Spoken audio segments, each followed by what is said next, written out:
My name is JD. I'm your digital marketing and technologies manager, and today I wanted to show you guys something within Moxi Present that I have seen people love to use and see people just not like using, which are the estimate pages. So within Moxi Present, when you're doing a listing presentation for a property, there are two pages you can use for estimates. One is the estimated price of the property. That will come up as a slide. And then one is actually the estimated net proceeds, where you can actually try to do a bunch of math and show your clients how much they could potentially make off of the sale of their home. Now, I'm going to show you guys where to find those because one of them seems, it was hidden for me for a while until I found out where it is. The reason why I say I see people love and dislike it is that if you put in the right information, I've seen a lot of agents really like using that because it just shows line by line, it shows your agent or your client what they could be taking from this. How much money they could walk away with, how much the taxes are, how much every fee is, etc. So people like how precise it can be. Now, the flip of that is that you always have to be careful telling a client this is how much money you are going to get.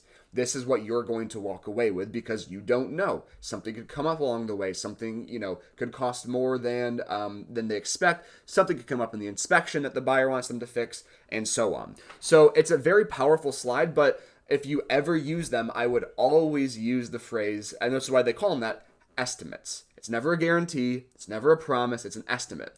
And of course, you can remove them from the presentation. So I'm going to show you where they are, how to edit them. And then, of course, if it's something you go, hey, you know what? I just don't feel comfortable putting this slide in my presentation. I'm going to remove it. You can do that. So let's take a look at this test presentation here. And I'm hopeful that I didn't remove them. Let's see if I can find those slides within this presentation. We're in Moxi Present, of course. Let me see. So this is the first slide that you're going to have, I believe, which is the pricing analysis.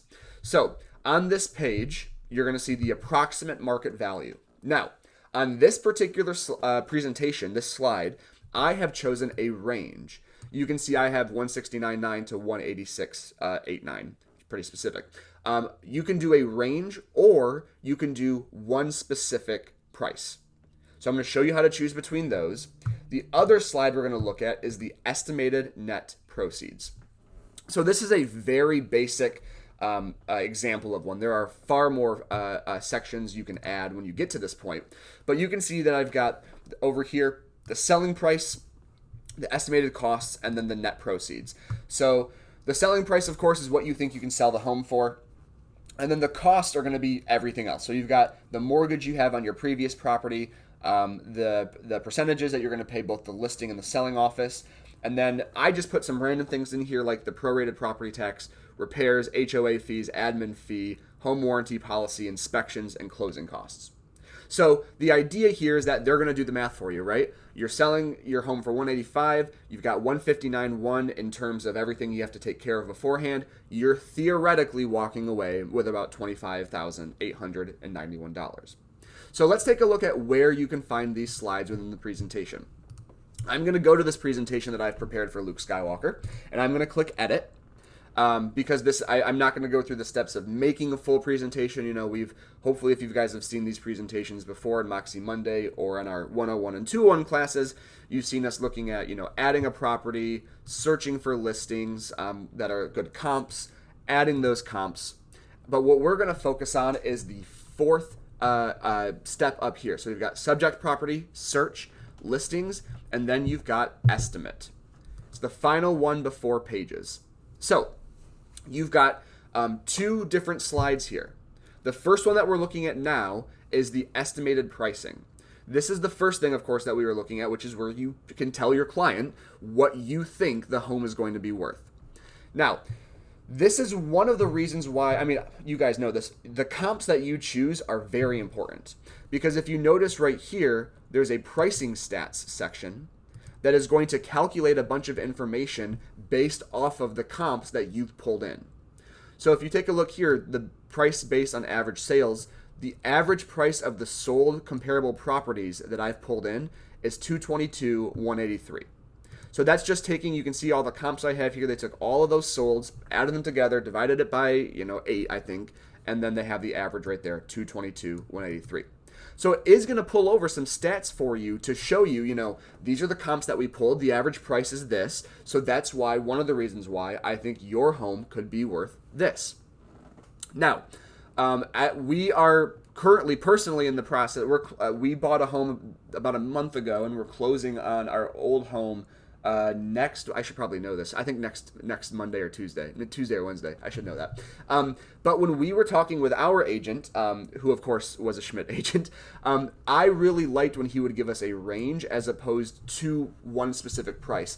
And the reason is because there were a couple of things that we did at the house to make it a little bit better, so that we could list on the higher side of the range. So the reason I say that is because when you add a range here, it allows you to add some remarks.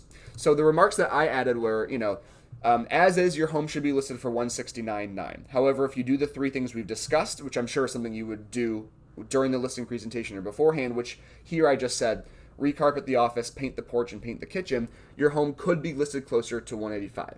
So you're telling them, hey, these are the three things that we've decided, that we've talked about needing to take care of. If you do those things, you're going to be able to list on the higher end of this range.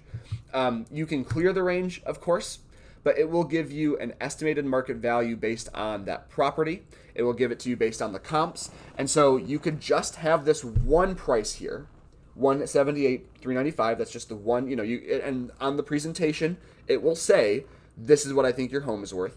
However, you can click down here and put create range. And this is what I love about create range.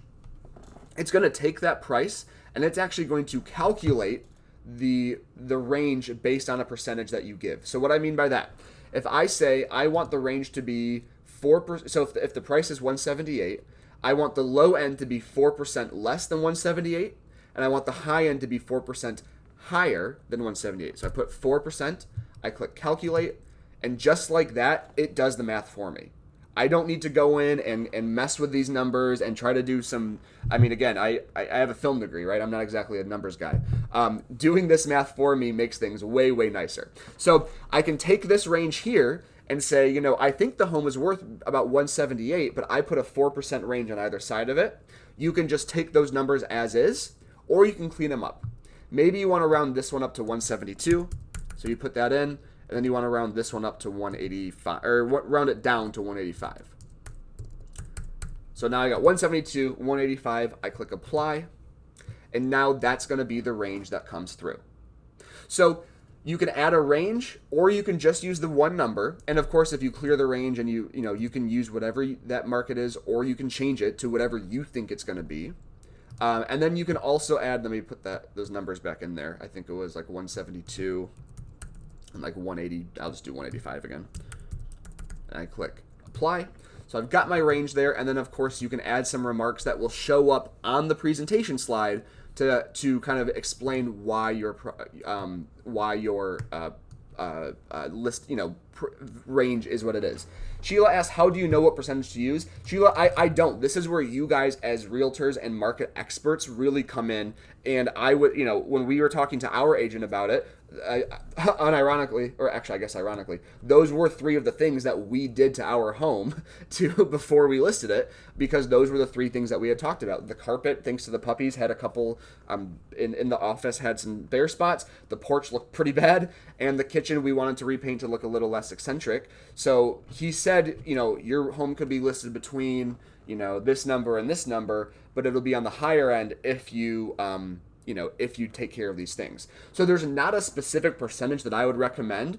The percentage is like an easy calculator to use, but you don't have to use that at all. You could just say, this home could be listed between 280 and 310 and just put those numbers in there.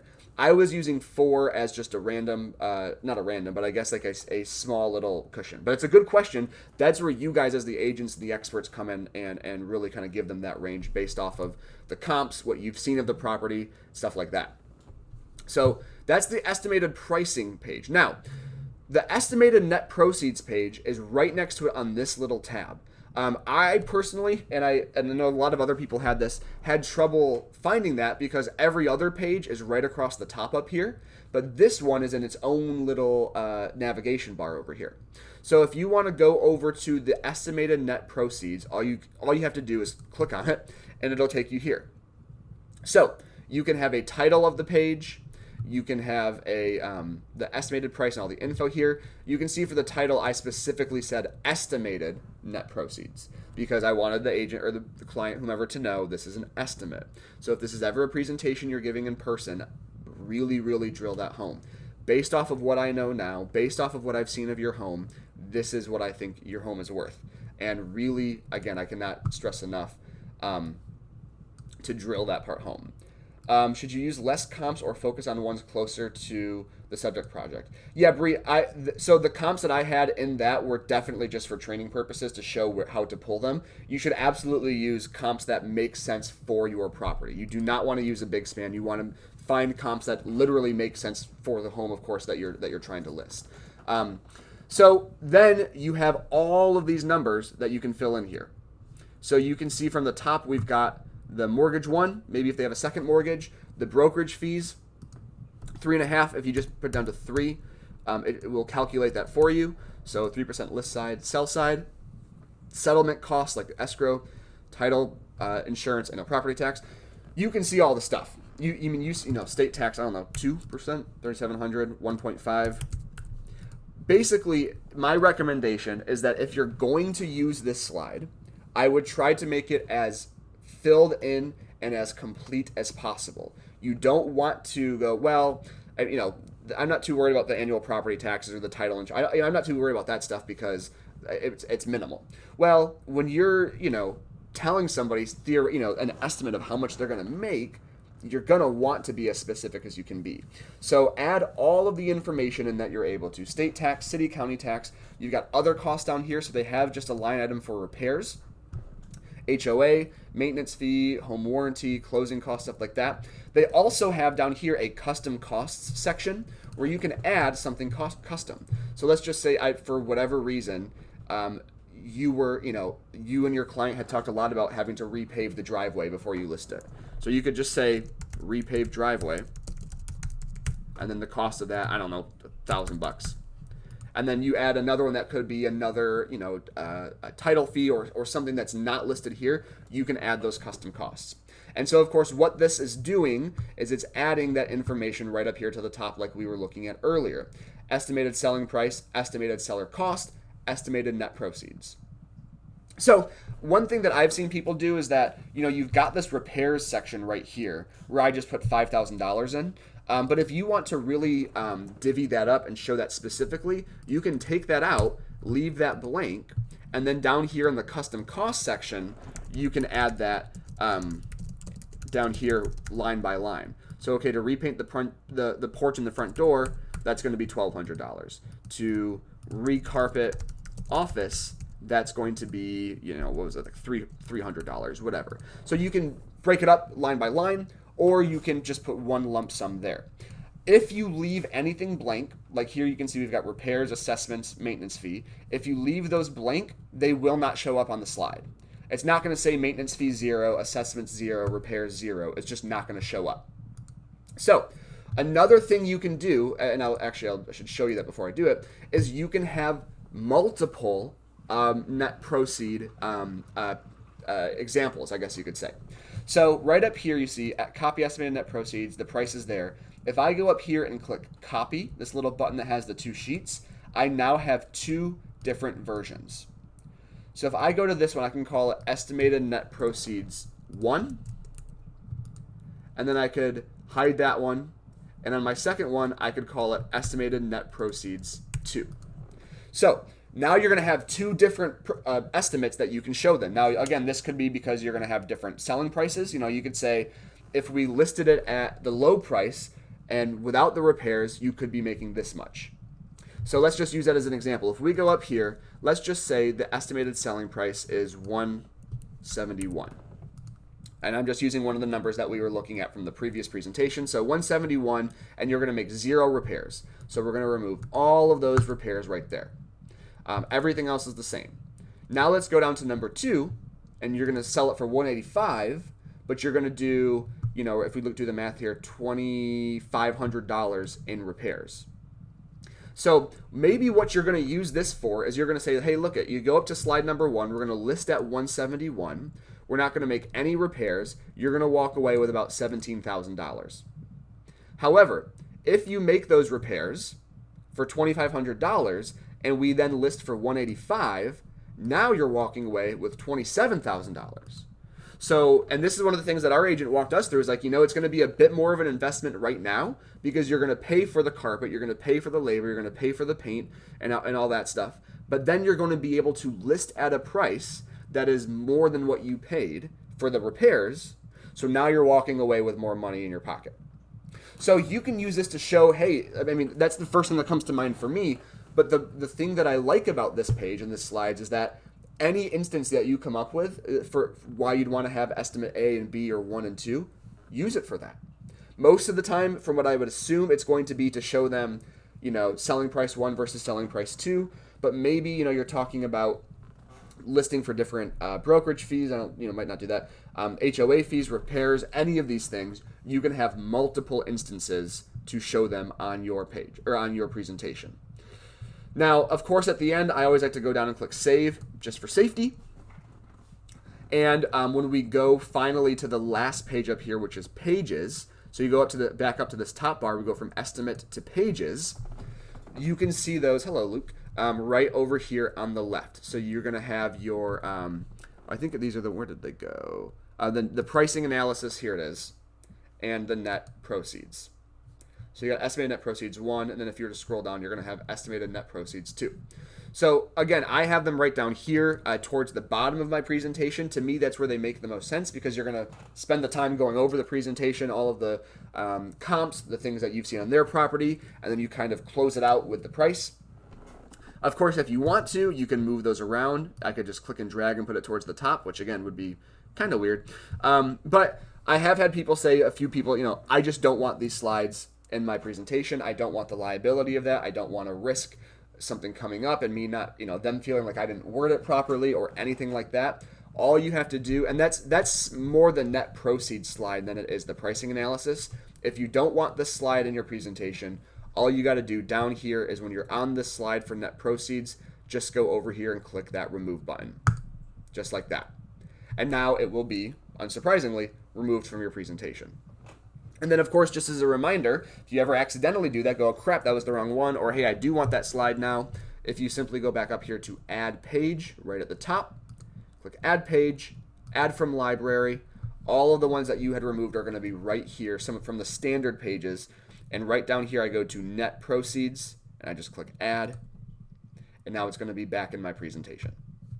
So if I go back to my pages, there it is right there at the bottom, Net Proceeds.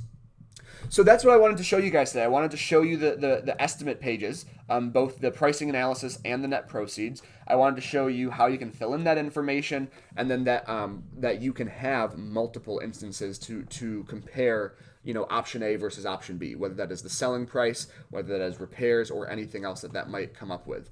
I'm going to leave a minute quick here for questions. I'm trying to stick to the quick, 20 minutes that we try to. I'm going to show you guys what, just real quickly again, how to get to that slide. And then after that, we'll call it a day. So again, I'm just loading right into Moxi Present here. And I'm just using a presentation that I had already had previously made. But of course, these pages are going to be part of any new presentation you make. So I'm going to click the little pencil to edit. Wait for that to load. And then from here, specifically for the estimate slides, we're going to go across the top here to Estimate. And then now I've got our Estimated Pricing tab, and right next to it, Estimated Net Proceeds, which I can switch back and forth between. And remember, for the estimated pricing, you can add a range, or you can clear the range and have one price that you wanted to put there. It depends on it depends on the property, it depends on the listing, the situation. That's where you guys, as the experts, come in and enter that info.